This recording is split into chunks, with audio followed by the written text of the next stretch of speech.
네, 이 시간에 우리 오늘 성경 말씀 같이 찾아서 읽도록 하겠습니다. 마태복음 11장 16절에서 27절 말씀입니다.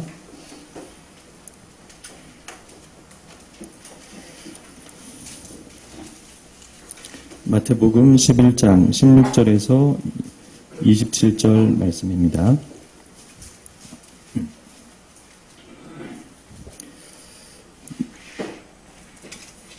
제가 읽어드리도록 하겠습니다. 이 세대를 무엇으로 비유할까? 비유하건대 아이들이 장터에 앉아 제 동물을 불러 이르되 우리가 너희를 향하여 피리를 불어도 너희가 춤추지 않고 우리가 슬피 울어도 너희가 가슴을 치지 아니하였다 함과 같도다.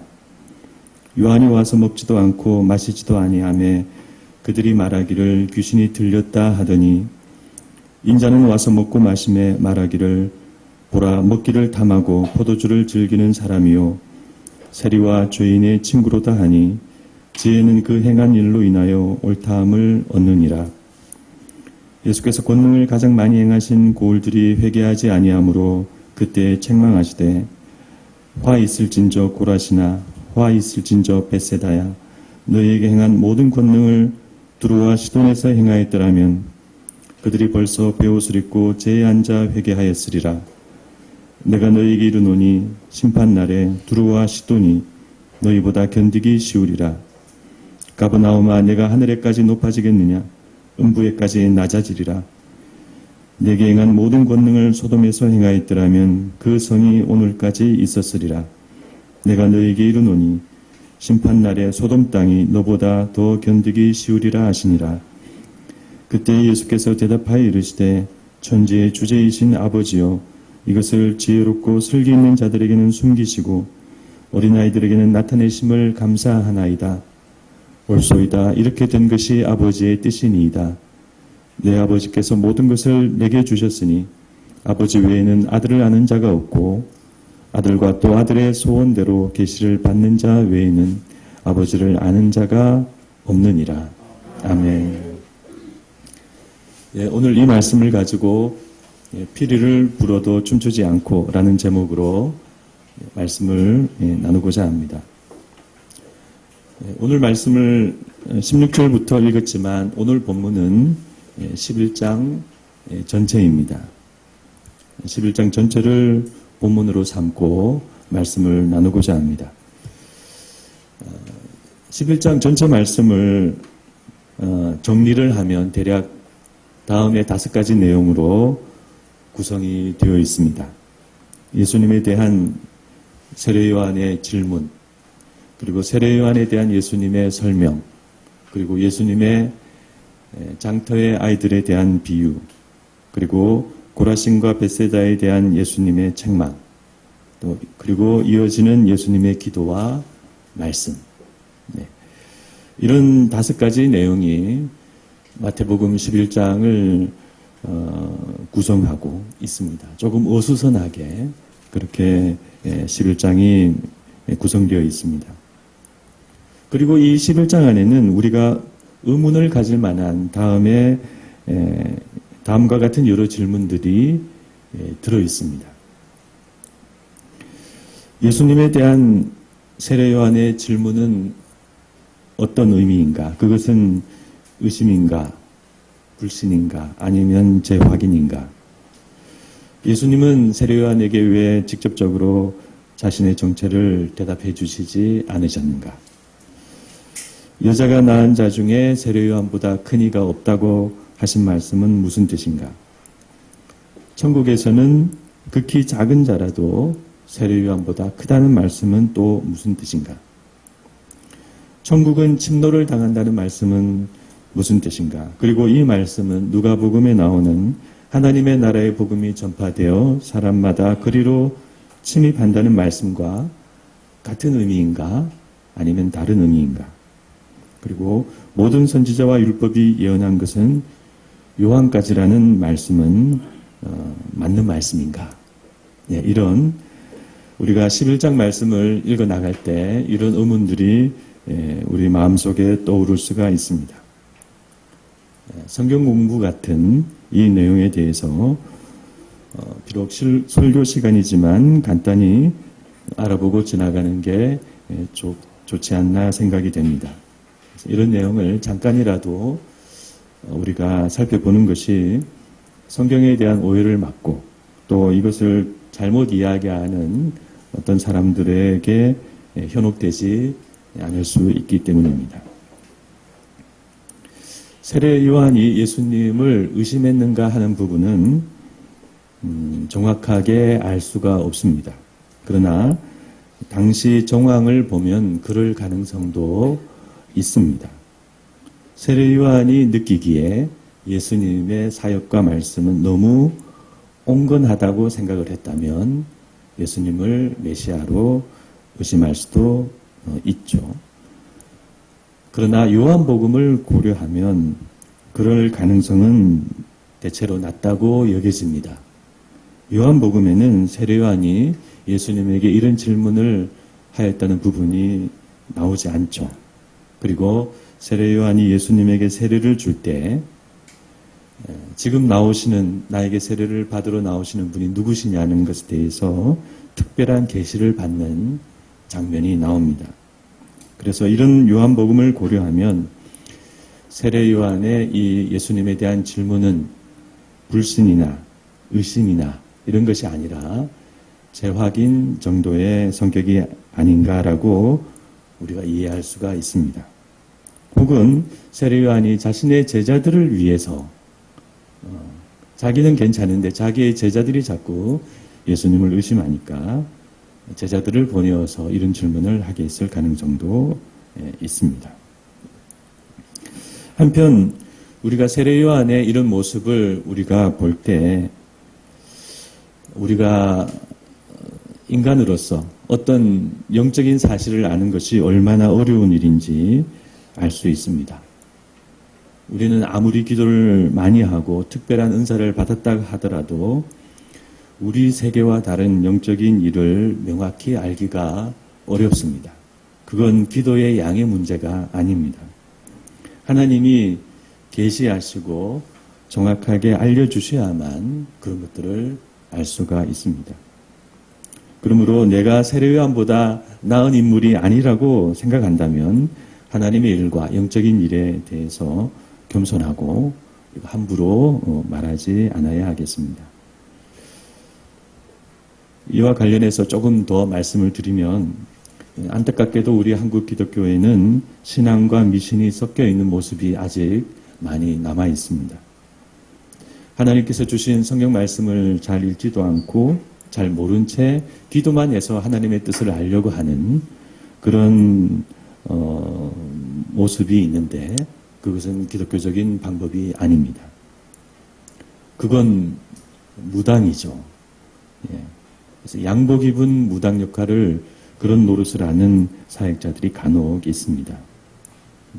우리가 기도를 할 때 어떤 감동을 받고 어떤 확신을 받는 것은 정당한 것이지만 거기서 더 나아가서 소위 내가 하나님과 통한다. 내가 하나님의 뜻을 다한다. 내가 어떤 사람의 앞길에 대해서 말해줄 수 있다라고 그렇게 행동하는 것은 올바른 것이 아닙니다. 그것은 기독교가 아닙니다. 세례 요한마저 그의 마음에 이런 불확실성이 있어서 예수님에게 질문했다면 우리는 당연히 더 영적인 일에 조심하고 겸손해야 하는 것입니다. 예수님이 세례 요한에게 왜 직접적으로 자신의 정체에 대해서 메시아라고 말씀하시지 않았는가 하는 문제는 조금만 생각해 보면 알 수 있는 문제입니다. 예수님이 자신을 메시아라고 직접적으로 말씀하셨다고 해서 문제가 해결되는 것이 아닙니다. 내가 메시아다라고 말하면은 그 의문이 해소가 될까요? 그것은 또 어떻게 우리가 믿습니까? 라고 그런 의문이 곧바로 또 떠오르겠죠. 그러므로 예수님은 구약의 메시아 예언을 언급하시면서 그것이 성취되었다. 그것을 보고 내가 메시아라는 것을 확신해라 라고 지금 요한의 제자들에게 말씀하시는 것입니다. 예수님께서 세례 요한을 여자가 낳은 자 중에 가장 크다고 말씀하시고 동시에 천국에서는 극히 작은 자라도 그보다 크다고 말씀하시고 또 모든 선지자와 율법에 예언한 것이 요한까지라고 말씀하신 것은 이것은 세례 요한을 개인적으로 말씀하시는 것이 아니라 세례 요한을 구약의 마지막 선지자로서 말씀하시는 내용입니다. 세례 요한은 일반 선지자와 달리 예수님의 길을 예비한 특별한 마지막 선지자였죠. 그리고 그분은 새 시대를 연 사람입니다. 그런 점에서 세례 요한은 여자가 낳은 자 중에 가장 큰 자라고 할 수 있습니다. 그러나 동시에 그는 어디까지나 구약과 율법의 인물이죠. 그래서 그는 예수님을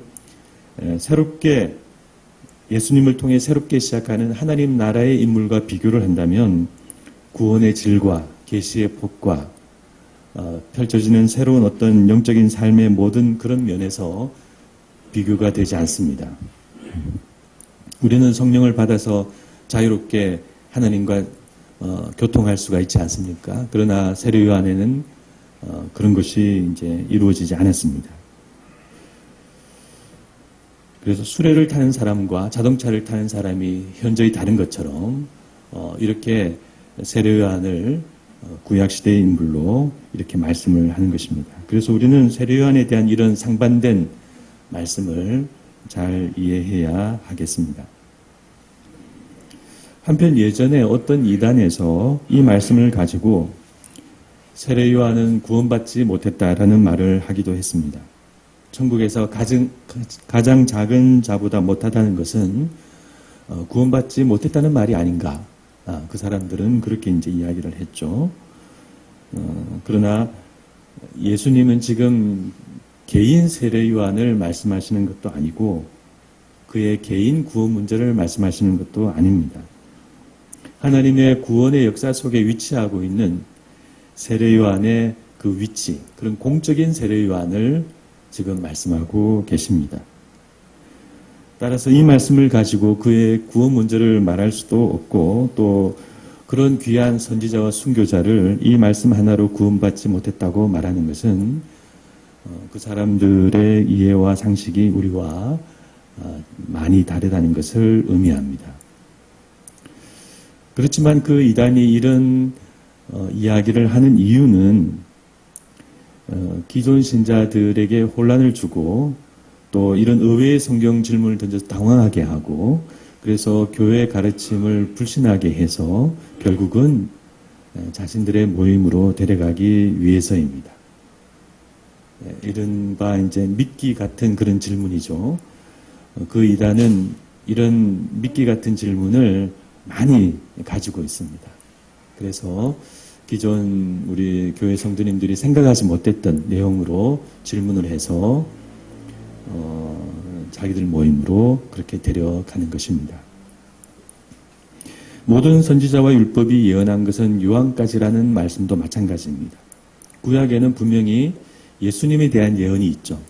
그런데 예수님이 지금 모든 선지자와 율법이 예언한 요한까지라고 말한 것은 뭔가 그 메시아 예언을 모르시는 것 같은 말씀처럼 느껴지죠. 그러나 예수님이 지금 이야기하시는 이 내용은 하나님의 구원의 역사를 예언과 성취라는 두 가지 기준으로 나누시고 있는 말씀입니다. 그래서 모든 구약 시대는 예언의 시대이고 예수님 이후 신약 시대는 그 예언의 성취의 시대입니다. 그래서 지금 예수님은 이렇게 예언과 성취라는 두 가지 기준을 가지고 역사와 시대를 구분하고 계시는 그런 말씀을 지금 하고 계십니다. 그래서 예수님이 구약의 예언을 모르시고 뭔가 이렇게 부정확한 말씀을 하시는 것은 당연히 아닌 것입니다. 천국이 침노를 당한다는 말씀은 천국이 폭력을 당하고 있다는 의미입니다. 이 말씀은 누가복음이 말하는 내용인 복음이 전파되어 사람들이 그리로 들어간다는 말씀과는 다른 의미로 이해해야 하겠습니다. 왜 이렇게 두 성경이 비슷한 말씀을 다른 의미로 사용하는가 하는 것은 그 전승이 어떻게 되었는지 정확하게 알기가 어렵지만 우리가 아무튼 이 두 말씀을 별개로 이해를 하고 해석을 하면 큰 문제가 이제 없게 됩니다. 네, 오늘 본문에 있는 좀 성경적인 신학적인 설명이 필요한 부분에 대해서는 이렇게 말씀을 드리고 넘어가고자 합니다. 그런데 이렇게 말씀드리고 넘어가고자 하는 이유는 오늘 마태복음 11장 말씀이 말하고자 하는 중요한 내용은 따로 있기 때문입니다. 마태복음 11장이 우리들에게 무엇을 말하고자 하는가? 네, 이것을 우리가 알기 위해서는 이 말씀을 우리가 조금 높이 올라가서 마태복음의 전체적인 흐름 속에서 이 11장 말씀을 살펴보아야 합니다. 우리가 산과 같은 높은 곳에 올라가면 아래쪽에 전체 모습이 잘 보이죠. 저기 강이 보이고 또 여기 마을과 논밭이 있고 또 저기에는 이제 숲이 보이죠. 그런 것과 마찬가지입니다. 예수님이 4장 중반에서 공생의 사역을 이제 드디어 시작하시는데 그리고 이어서 마태는 5장과 6장과 7장에서 소위 산상수훈이라고 하는 예수님의 그 제자의 삶에 대한 설교를 소개하고 있습니다. 그것이 끝나고 8장과 9장에서는 예수님의 사역 이야기를 마태가 하고 있습니다. 그리고 그 이어서 10장에 오면 제자 파송과 제자 파송 설교를 마태가 말하고 있죠. 그러니까 마태는 지금 예수님의 공생애 이후에 겨우 3가지만 예수님에 대해서 지금 말한 것입니다. 이 11장에 오기까지. 산상수훈이라고 하는 예수님의 제자도 설교, 그리고 예수님의 10가지 사역 이야기, 그리고 제자 파송과 제자 파송 설교. 겨우 이 3가지만 지금 마태가 말한 것입니다. 그리고 이제 마태가 말하고자 하는 중요한 내용은 뭐냐면은 13장의 천국 비유입니다. 이 13장의 천국 비유는 마태복음의 한가운데 있는 중요한 내용이죠. 이 마태복음은 교차 대꾸법의 구조로 쓰여져 있기 때문에 교차 대꾸법이라는 것은 A와 A-, B와 B-, 그리고 C 이렇게 이제 진행이 되는 것입니다. 그래서 이런 구조 아래에서는 한가운데 있는 그 C의 내용이 가장 중요합니다. 마태복음 전체가 A, B, C, B-, A- 이런 순서로 진행이 되는데 한가운데 있는 C의 내용이 뭐냐? 그것이 바로 13장의 천국 비유입니다. 그래서 지금 11장과 12장 말씀은 그런 중요한 13장의 천국 비유를 앞에 두고 있는 예비적인 내용이라고 할 수 있습니다. 그러면 11장은 무엇을 말하는가? 네, 한마디로 예수님의 복음에 대한 사람들의 무관심을 말하고 있습니다. 12장은 무엇을 말하는가? 그것은 한마디로 예수님의 복음에 대한 사람들의 적대적인 반응을 말하고 있습니다. 그래서 마태는 11장에서 복음에 대한 사람들의 무관심을 말하고 12장에서는 복음에 대한 사람들의 적대감을 말한 후에 이제 13장에 들어가서 씨 뿌리는 이야기를 말하는 거예요. 사람들에게 4가지 밭이 있다. 똑같이 자라지 않는다. 어떤 것은 열매를 많이 맺고 어떤 것은 열매가 자라지 않는다. 그런 이야기를 하는 겁니다. 또 가라지 비유도 이야기를 하죠. 그러므로 여러분 이와 같은 마태복음의 흐름 안에서 이 11장의 의미를 이해하시겠죠? 그래서 이 11장이 보여주려는 것은 세례 요한이 왔고 예수님이 왔지만 거기에 관심도 없고 반응도 없고 회개도 없고 영적 이해도 없는 사람들의 모습을 보여주려는 것입니다. 어쩌면 예수님에게 질문하는 세례 요한의 모습도 그런 사람들의 모습 중 하나라고 할 수 있습니다. 저분이 과연 메시아인가? 그런데 그렇게 예수님에 대한 마음을 가지고 있는 사람보다 더 많은 사람은 예수님에게 무관심한 사람들. 그런 예수님을 알아보려고 질문하는 사람보다 더 많은 사람은 예수님에게 적대감을 가지고 있는 사람들입니다. 그러므로 지금 예수님께서 이 장터의 아이들 비유를 말씀하고 계십니다. 이 세대를 무엇으로 비유할까? 비유하건대 아이들이 장터에서 제 동물을 불러서 노는 것과 같다. 그래서 이것은 장터의 아이들이 자기들끼리 놀이하는 모습을 말하고 있습니다. 아이들이 잔치집 놀이를 하죠. 흥겹게 피리를 불면은 거기에 맞춰서 다른 아이들이 이제 춤을 추는 것입니다. 그런데 한 아이가 피리를 불지만 다른 아이들이 아무런 반응을 하지 않는 거예요. 그래서 이번에는 상갓집 놀이를 합니다. 한 아이가 슬피 울면 다른 아이들이 애곡을 하고 가슴을 치고 그렇게 우는 놀이를 하는 겁니다. 그런데 이번에도 아무런 반응을 하지 않는 것입니다. 그래서 예수님의 말씀은 이런 모습이 바로 이 세대의 모습과 같다라고 말씀하고 계십니다. 잔치집 놀이를 하자고 하는 그 아이는 예수님을 상징하죠. 예수님은 사람들과 어울리고 같이 음식을 먹고 식사를 하셨습니다. 상갓집 놀이를 하자고 하는 아이는 세례요한입니다. 세례요한은 금식을 하고 금욕적인 생활을 하고 심판을 선포했습니다. 그런데 당시 유대 백성들은 예수님이건 세례요한이건 아무런 반응도 관심도 없었습니다. 하나님이 그들에게 누구를 보내시든 그들은 관심이 없었습니다. 그러면 그 유대 백성들은 도대체 무엇에 관심이 있었을까요? 그런데 그 유대 백성들이 도대체 그때 무엇에 관심이 있었는지는 우리가 생각해 볼 필요도 사실 없습니다. 그 사람들이나 지금 우리나 똑같기 때문입니다.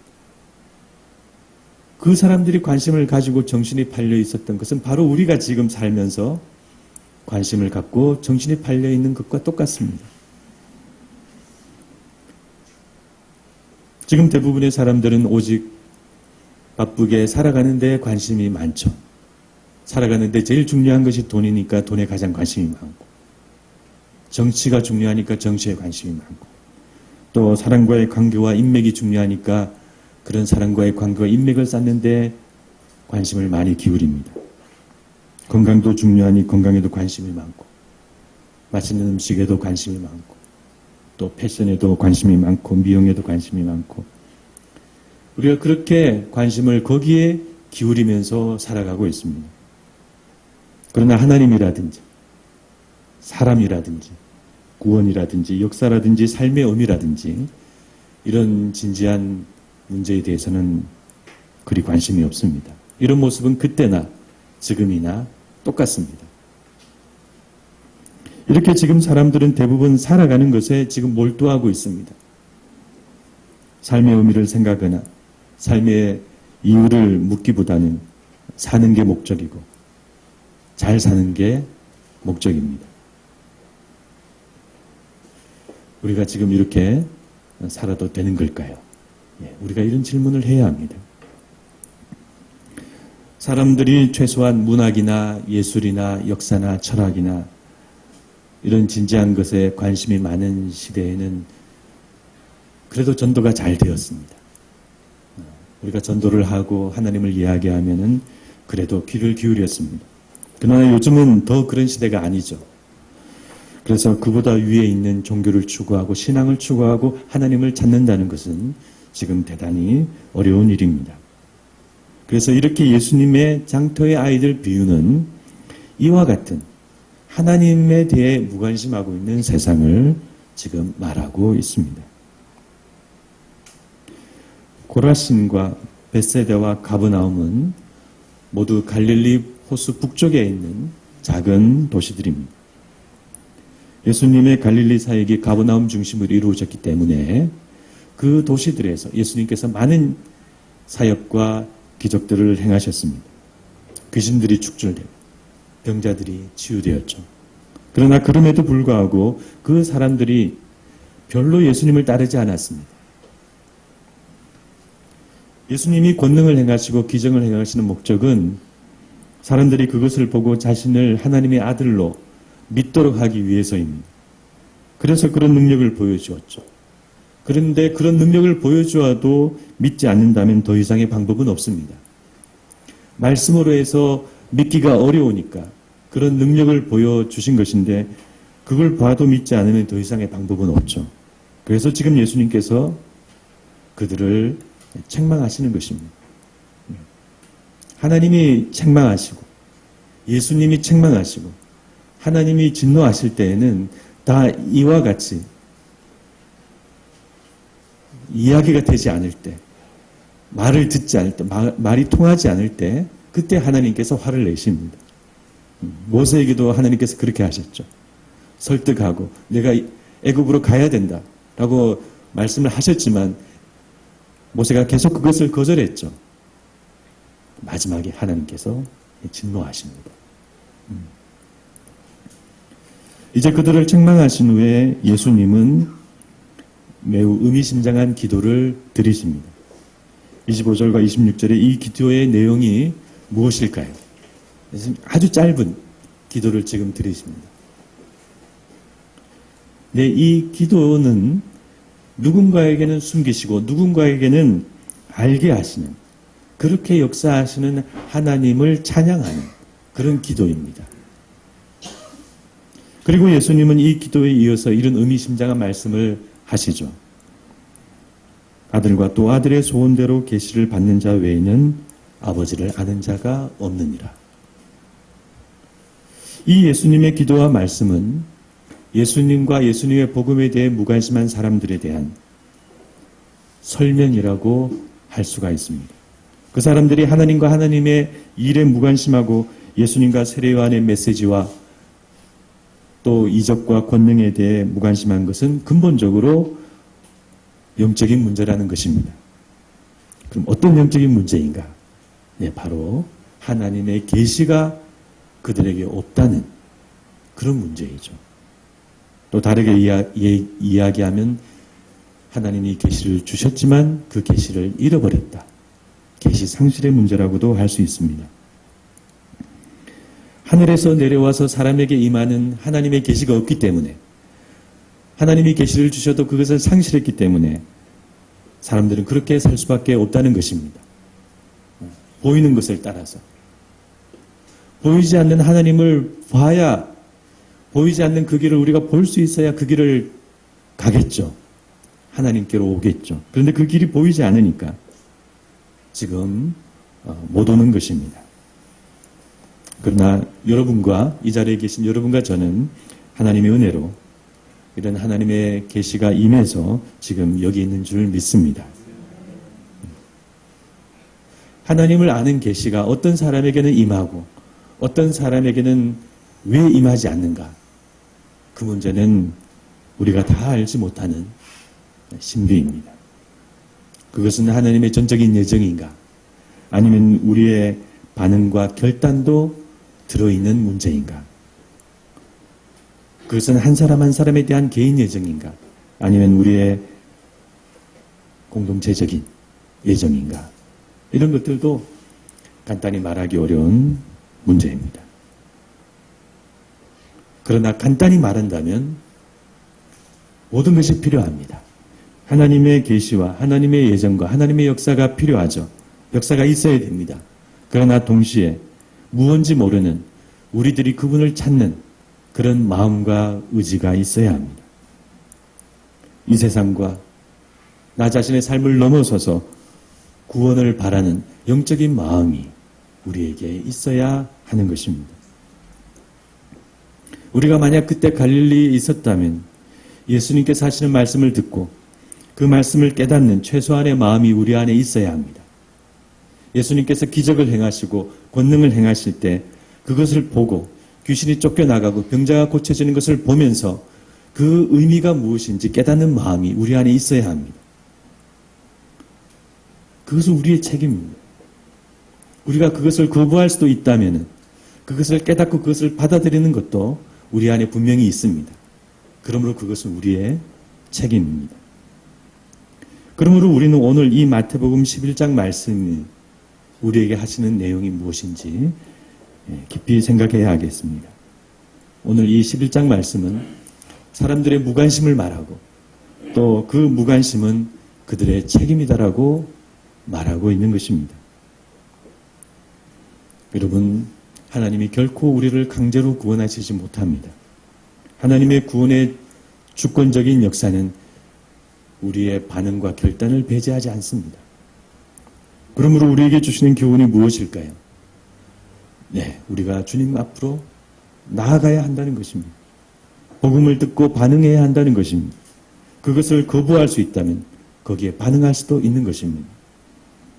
그러므로 우리가 복음에 반응하고 하나님의 은혜에 반응하고 하나님의 말씀에 반응하여 그분 앞으로 결단하고 나아가는 것, 그것이 바로 신앙입니다. 모든 것을 하나님의 은혜로 돌리고 우리는 아무것도 하지 않는 것, 그것은 이상한 신앙입니다. 전적인 하나님의 역사와 그런 전적인 하나님의 역사를 따라가는 우리의 최선, 그 두 가지가 어우러지는 것이 참된 신앙이라고 할 수 있습니다. 그래서 이 자리에 계신 여러분들은 하나님의 은혜를 받아서 거기에 반응해서 하나님 앞으로 늘 나아가시는 그런 분들이 다 되시기를 바랍니다. 예수님의 말씀의 소리를 들으시고 춤을 추시고 또 가슴을 치시는 여러분들이 다 되시기를 주님의 이름으로 축원드립니다. 예, 기도하시겠습니다.